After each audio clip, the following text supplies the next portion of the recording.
Assalamualaikum warahmatullahi wabarakatuh. Baik, pada kesempatan ini saya akan menjelaskan bagaimana strategi pembelajaran diklat di dalam jaringan atau daring, khususnya materi pelajaran atau mata pelajaran masalah, potensi, dan sumber kesejahteraan sosial. Materi ini nanti akan disampaikan di dalam diklat pelatihan dasar pekerjaan sosial bagi tenaga kesejahteraan sosial pemerintah. Nah, alokasi yang dipakai di dalam menyampaikan materi ini yaitu selama 6 jam lab atau sekitar 270 menit ya. Nah, deskripsi singkat dalam materi ini, jadi mata diklat ini membahas tentang masalah sosial, kemudian penyandang masalah kesejahteraan sosial atau PMKS, dan potensi dan sumber kesejahteraan sosial atau PSKS. Nah, yang menjadi indikator keberhasilan dari materi pelajaran ini, diharapkan peserta mampu menjelaskan masalah sosial. Kemudian berikutnya, peserta mampu menjelaskan penyandang masalah kesejahteraan sosial atau PMKS. Dan yang terakhir, peserta mampu menjelaskan potensi dan sumber kesejahteraan sosial. Kemudian, saya akan membagi ke dalam materi pokok dan submateri pokok. Nah, materi pokok dari materi pelajaran ini adalah masalah sosial, kemudian penyandang masalah sosial atau PMKS, dan yang ketiga potensi dan sumber kesejahteraan sosial. Nah, itu yang menjadi materi pokok. Nah, kemudian yang menjadi pokok bahasan yang pertama adalah pengertian masalah sosial ya. Kemudian yang kedua, karakteristik masalah sosial. Kemudian yang ketiga, pengertian penyandang masalah kesejahteraan sosial ya atau PMKS.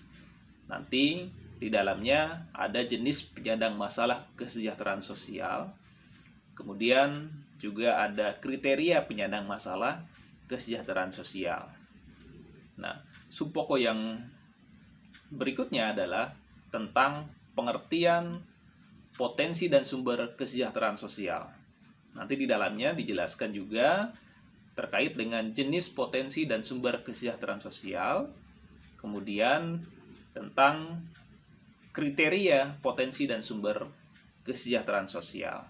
Nah, nanti di dalam kegiatan belajar mengajar secara daring ya atau di dalam jaringan ya akan terbagi ke dalam 3 tahapan besar ya. Yang pertama pendahuluan, kemudian yang kedua penyajian, dan yang ketiga adalah penutup ya. Di dalam pendahuluan nanti fasilitator di sana akan pertama-tama akan memperkenalkan diri terlebih dahulu kepada para peserta atau audiens ya. Kemudian yang kedua, fasilitator harus bisa menciptakan suasana kelas yang kondusif. Meskipun pembelajarannya dilaksanakan secara daring atau di dalam jaringan, tetapi suasana yang kondusif di dalam kelas itu harus tercipta ya, baik itu dengan menggunakan ice breaking terlebih dahulu ya atau bisa menciptakan dengan suasana bisa membahas hal-hal yang menarik lainnya ya. Kemudian di dalam pendahuluan juga nanti fasilitator akan menguraikan tujuan pembelajaran mata pelajaran yang diampu ya, yaitu terkait dengan masalah, potensi, dan sumber kesejahteraan sosial. Nah, kemudian berikutnya dalam kegiatan belajar mengajar setelah pendahuluan adalah penyajian ya, penyajian yang dilakukan oleh fasilitator. Nah, dalam penyajian ini nanti fasilitator akan menjelaskan tentang masalah sosial ya. Akan menjelaskan masalah sosial, nanti di dalamnya akan juga dijelaskan tentang pengertian masalah sosial itu apa, kemudian karakteristik masalah sosial itu apa. Nah, kemudian juga fasilitator akan menjelaskan pengertian penyandang masalah kesejahteraan sosial, ya.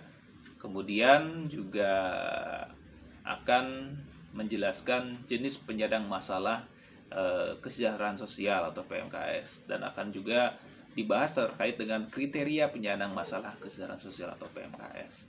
Nah, kemudian berikutnya fasilitator akan menjelaskan potensi dan sumber kesejahteraan sosial yang di dalamnya terdiri dari pengertian, potensi dan sumber kesejahteraan sosial, kemudian jenis potensi dan sumber kesejahteraan sosial, kemudian kriteria potensi dan sumber kesejahteraan sosial, ya. Nah, setelah melakukan penyajian yang dilakukan oleh fasilitator terkait hal-hal yang tadi sudah saya jelaskan, kemudian terakhir nanti fasilitator akan menutup kegiatan diklat ini, ya. Akan menutup kegiatan diklat yaitu dengan cara membuat rangkuman bersama peserta, ya. Kan membuat rangkuman bersama peserta. Kemudian bisa saja fasilitator melaksanakan evaluasi pembelajaran secara umum, ya. Bisa saja merangkum atau melakukan evaluasi, ya, tadi melakukan evaluasi secara umum.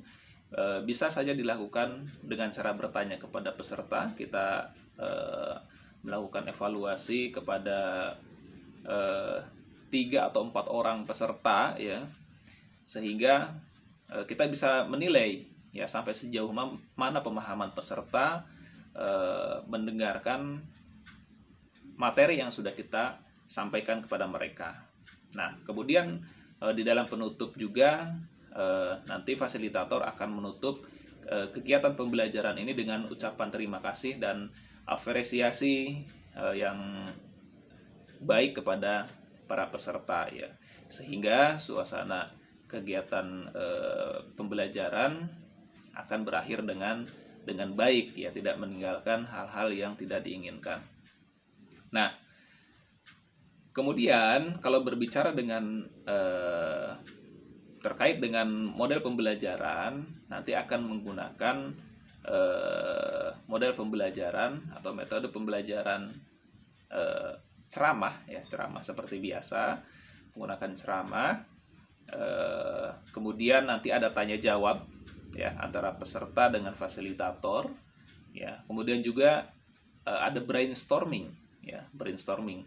Jadi karena sistem pembelajaran orang dewasa atau andragogi, meskipun dilaksanakan secara daring, harus ada interaktif, ya, atau harus ada interaksi antara peserta dengan fasilitator. Nah, hal ini bisa dilakukan dengan cara brainstorming. Nanti fasilitator menanyakan kepada setiap peserta diklat, ya, terkait dengan materi yang sedang dibahas, ya.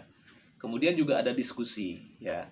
Diskusi ini diskusi yang relevan terkait dengan materi, masalah, potensi dan sumber kesejahteraan sosial, ya. Dalam diskusi ini nanti fasilitator akan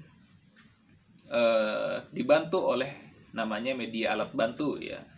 Ya, media alat bantunya itu adalah fasilitator menyediakan kasus, ya, kasus untuk bahan diskusi ini tadi, ya. Jadi diskusi nanti akan dilakukan di dalam kelompok, ya, yang terbagi menjadi 3 kelompok, ya. Semua kelompok nanti akan membahas satu kasus dengan pertanyaan yang berbeda-beda. Nah, kemudian juga media alat bantu lainnya adalah laptop, ya, karena ini pembelajarannya dilakukan secara daring, jadi laptop ini menjadi hal yang utama untuk digunakan, ya. Kemudian ada modul, ya, modul atau bahan ajar yang dipakai oleh fasilitator nanti, ya, yang sudah tersedia, ya, modul yang sudah tersedia, ya. Kemudian juga ada PowerPoint, ya, untuk membantu menyampaikan atau menjelaskan kepada peserta diklat, ya. Nah, baik, itulah strategi pembelajaran mata pelajaran masalah, potensi dan sumber kesejahteraan sosial yang dilaksanakan secara daring. Terima kasih. Assalamualaikum warahmatullahi wabarakatuh.